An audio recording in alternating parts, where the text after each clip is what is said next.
Okay, on today's episode, we are going to jump right in. No classic John Kim bird walking here. The sun's setting. I'm exhausted. I shouldn't say I'm exhausted because I don't want to. When people hang out with you and they're like, "Oh, I'm tired," you're like, "Well, so what kind of experience am I going to have with you if that's, you know what I'm saying?" I'm not exhausted. It's the end of the day, and I really want to talk about this, and so I am.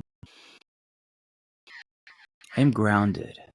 Okay, how to love on a deeper level. And the other reason why we need to get right to it is because there's a lot to talk about. When I talk about deeper level love, I'm talking about not just how we feel. I'm talking about what's underneath the love and how is the love also greater, right? So it's not just healthy love or how something makes you feel. Um, Sometimes deeper love means to look at what's coming up, and that's difficult. That's uncomfortable, you know? I don't know how love can deepen without that piece. You know what I'm saying? If you can't look at what's activating you and really look at it and sit with it and get curious about where that comes from, what hasn't been healed, how you can show up differently, all these, things that's what deepens love. It's not just like eye contact and being with someone for a certain amount of time. Deep, true intimacy is crucial in building a lasting relationship because it forms a foundation of trust, vulnerability, and connection between two individuals. When we allow ourselves to be truly seen, which for many, because of how they were raised in childhood and trauma, um, or being abandoned, or spaces that weren't safe to them, that's very difficult, right? But you got to truly be seen and known by your partner. That's how love deepens, right? We create a safe space where both emotional and physical intimacy can flourish. I'm going to add one more. Even though I wrote this, I forgot to say spiritual intimacy as well. Okay, intimacy encompasses various dimensions beyond physical attraction. So these dimensions include, and there may be more, this is just my opinion, emotional intimacy. I'm going to go through these: spiritual intimacy, mental intimacy, passionate or physical intimacy. Um, I would say passionate intimacy is one, and then physical intimacy would be another one, right? Let's separate those. Energy intimacy. Have you heard that before? Well, let's get into it. Okay. First one, emotional intimacy. This dimension involves creating a safe space for emotional vulnerability, right? Where both individuals feel heard, understood, and validated. It involves deepening the connection by sharing and emphasizing with each other's feelings, fears, and dreams. This is the whole doing life with each other piece, right? Instead of around. As I'm going through this list, I don't know if you're, whether you're in a relationship or you're not, or you're single, or maybe you're in a non-monogamous. What? Maybe I shouldn't do podcast episodes after a certain time. I usually do these, in the morning or afternoon. It's 7 p.m. and that's why I can't. That's why I don't know how to spoke. Okay, that was a dad joke. Okay, what was I saying? Oh, emotional intimacy, the importance of it. And as I go through this list, whether you are single or dating or in a relationship or married, or if you are, whatever kind of relationship you're in, think about these things. So think about if they are existing in your current relationship. If you're single, did you have these things before?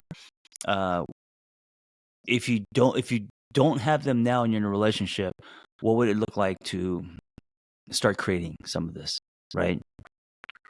And of course, you're only 50% of any relationship, but at least starting the conversation. First with yourself and then your partner. If you're single, think about what you want in your next love experience, right? And this is just it's just a quilt I'm throwing out there. I don't know if it's a quilt. Is it a quilt? It's kind of a blueprint, and then you could kind of, or check these boxes and tell me what that, what, ask yourself if that feels right, if it resonates with you, if it feels like, okay, yeah, these are really things that I want, because I didn't have them, right? Or some of these are lacking or were lacking, and because of that, I felt this way. Number 2, spiritual intimacy. Spiritual intimacy goes beyond the physical realm and involves connecting on a deeper level of beliefs, values, and purpose. It explores a dance between the spirits of both individuals, acknowledging the presence of something greater than themselves and nurturing a sense of shared spirituality. I think this also, because it reminds me, what's really helpful? Can I just give you some really quick, fast elbows? Let me tell you. Let me tell you what fast elbows are. You're like, what the fuck is he talking about? When you're doing Olympic lifting, a coach will usually just give you one instruction, because Olympic lifting is it's just so precise. It's a precision sport, kind of like golf, right? And so if the coach is like, okay, can you whip your elbows around the bar? Can you put your knees a little bit wider? Can you squat deeper? Can whatever? You're gonna end up doing nothing, because it's just too much. Because Olympic lifting is movements done at lightning speed, right? And so if your coach just says, okay, fast elbows, and I even love the fact that just 2 words, right? Fast elbows. So you're imagining fast elbows as in the elbow going around the bar as fast as you can. And if you do that one instruction, other things fall into place, right? Then, your legs fall into place, your, whatever. Not all the time, but most of the time, one instruction kind of aligns and sets you up without even thinking for other things to line up. And so that's what I mean by fast elbows. Here's one thing, a tip when it comes to spirit and relationships. Okay, here it is. It's helped me tremendously. Try to see the spirit of your partner or your friend, or any relationship. Try to see the spirit of who that person is. And usually it's like maybe like in their wonder years, maybe they're 10, maybe they're 12, before they just kind of grew up and became very disconnected with self. Who's the spirit of this person you're with? For me, when I think about that, it just makes me see, it makes me so much more empathetic and kind and loving when it's that whole inner child thing, right? Instead of seeing someone and their reactions or what they're doing, it's harder to hold space for a grown person who's acting like a child than holding space for a child, obviously, right? So if you could see the spirit of who they are, that is really helpful. Let me give you an example. The spirit of me, the spirit of John Kim, when I think about it, and of course, depending on who you ask, the answer may be different. But if you ask me, it's this 12-year-old in the 80s with a bowl haircut, ripping up and down the block on a Honda Spree scooter, pulling a wheelie on his Huffy bike, crappy Huffy bike. All the cool kids had mongooses and these awesome bikes, and I had a little Huffy. And it's me wearing parachute pants at 12. It's me breakdancing. It's me. It's when I felt the most alive in the 80s, right? And that's kind of like the spirit of who I was before I started to seek approval, validation. It's when the world was big and I was very curious, and every day was an adventure. And it allowed the spirit of me to shine. The spirit of me is also alone in a bedroom making model airplanes or Legos for hours and just getting obsessed with building and forgetting to eat. getting obsessed with creation, right? It was also me, like at age 6 in my backyard playing with Hot Wheels or whatever. Okay, last visual, me at 11 creating a ride with my big skateboard because my dad bought us a giant fat skateboard instead of a cool skinny one. So I decided to do something with it instead of instead of skate on it, because you could actually sit on this thing. You could fit 2 people on the skateboard. It was a fucking boat with 4 wheels. I wanted to make a roller coaster. I mean, not obviously a roller coaster, but like a ride that goes through the side of my house, and like paint cans fall and shit. It goes, around the backyard. And I had this whole idea that I was gonna, charge $1 for this ride, and I was gonna push someone sitting on the skateboard. And I think I was like 10, but the obsession of that and spending a week creating this thing that no one came to. Anyway, try to see the spirit of your partner. Try to see the spirit of who they are truly. All right, number 3, mental intimacy. Mental intimacy revolves around intellectual stimulation and the exchange of ideas. It involves engaging in meaningful conversations, challenging each other's perspectives, right? So it doesn't mean that you're just agreeing with everything. It's just creating a space for personal growth and learning from each other. It's having those mind conversations. It's just talking about life and the world, and anything that is interesting and intellectual. We are meant to feed our brains. We are meant to stretch our brains. We're not meant to just tongue kiss each other. I don't know why I said that. We're meant to stimulate our intellects through conversation. All right, passionate intimacy. Passionate intimacy encompasses, I don't know why I can't say that word, the energy and chemistry between 2 individuals, right? And it involves the energy that they bring into the relationship, the new energy that is created when they are together. And the passion is present in physical, emotional, mental, and spiritual aspects of the relationship. So it's not just sex.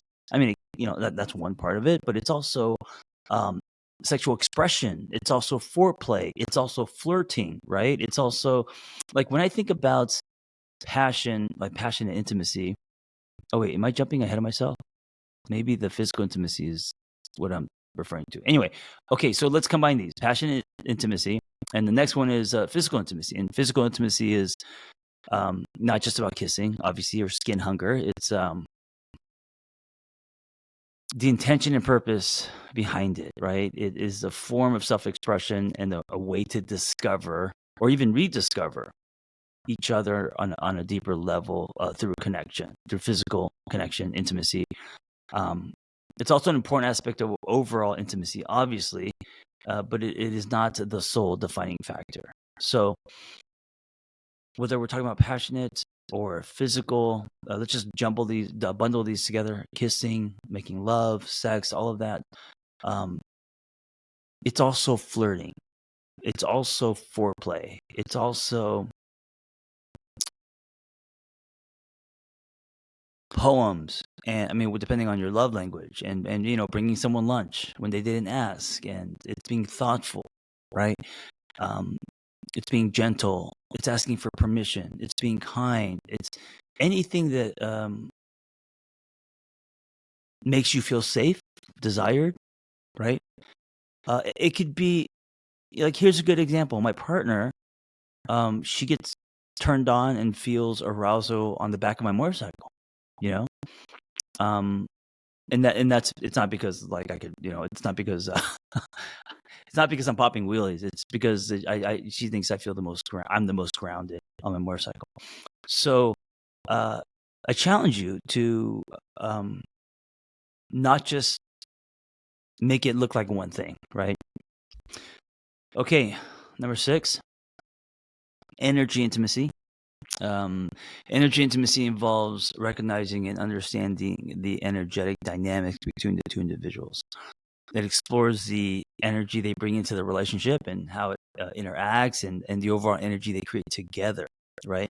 This dimension of intimacy delves into the subtle, unspoken connections that exist between what can be seen,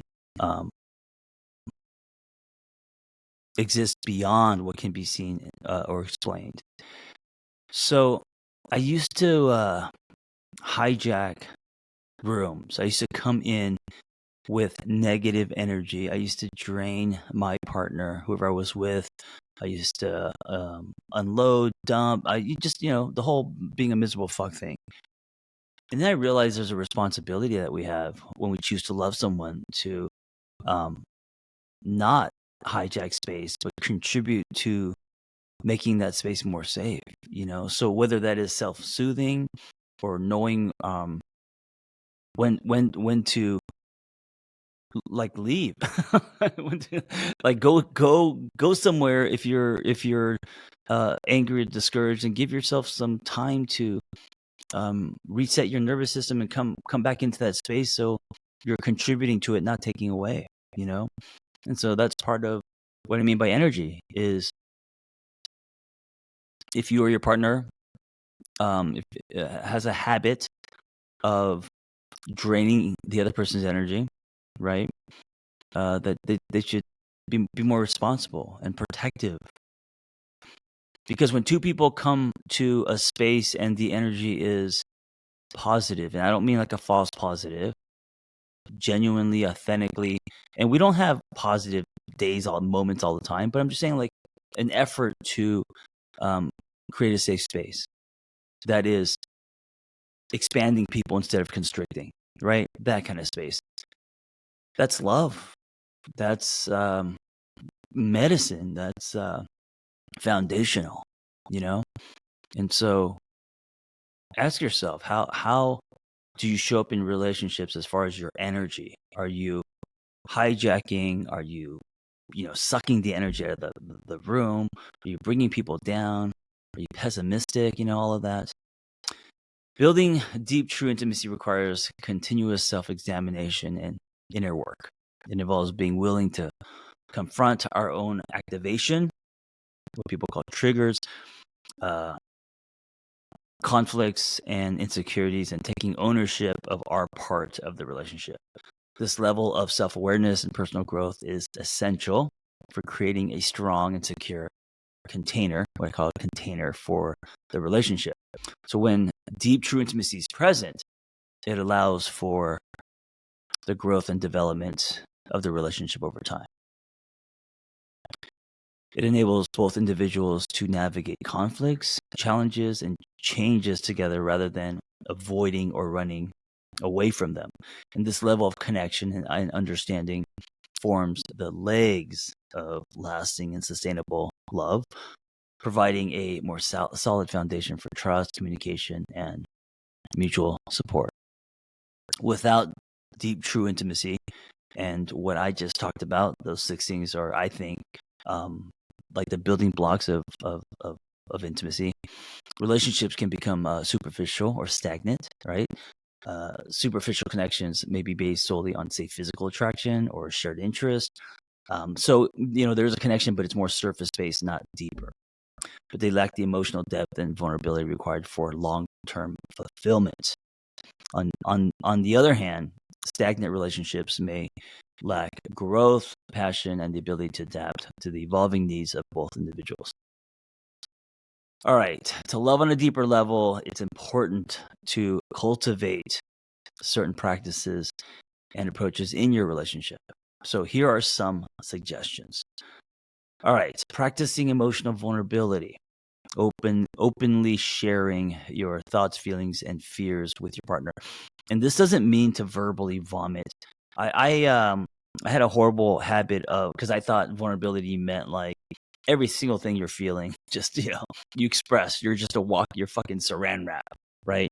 Now, I'm not saying to be aluminum foil, but you got to be responsible you got to think about how your share is going to impact the other person, And so practicing that, this vulnerability allows for deeper emotional connection and understanding.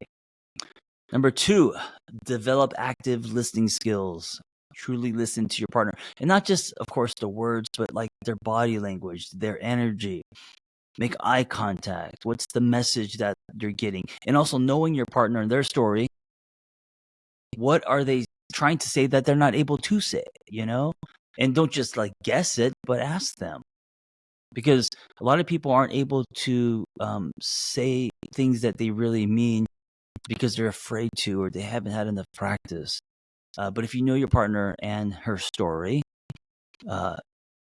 try to read in between the lines and also make sure that the message that you're getting is in fact true, right? Okay. Don't just respond, but truly try to understand. Pay attention to words, body language, and emotions. Show empathy and validate their experiences. This level of attentive listening fosters a deeper sense of connection and emotional intimacy. 3, engage in meaningful conversations.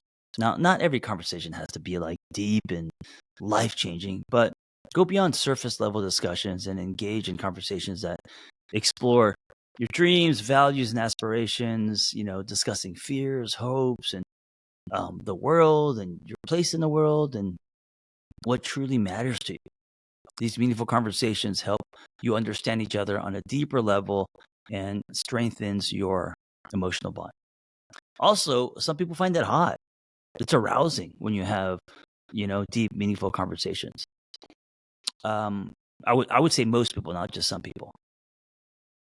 Prioritize quality time. And I'm going to add, especially if you have kids or even one kid, quality time can easily go out the window. Just put that shit in the calendar.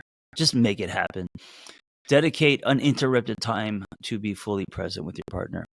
And it doesn't have to be like, a weekend staycation. It could be an hour, right? You could put in the calendar if you guys are super busy, an hour here, an hour there, or maybe you're dropping the kids off and spending 20 minutes at a coffee shop with your partner before you guys go your own ways or to work. Engage in activities that you both enjoy and that allow for genuine connection. And this could be going for walks, cooking together, right? That's a good one. Or cuddling, talking. What was that noise? Sorry, I have something. I think it's apple skin in my mouth. Quality time helps deepen your emotional and physical intimacy. You guys define what quality time looks like for you. Number 5, we got 7 of these. Practice empathy and compassion. Put yourself.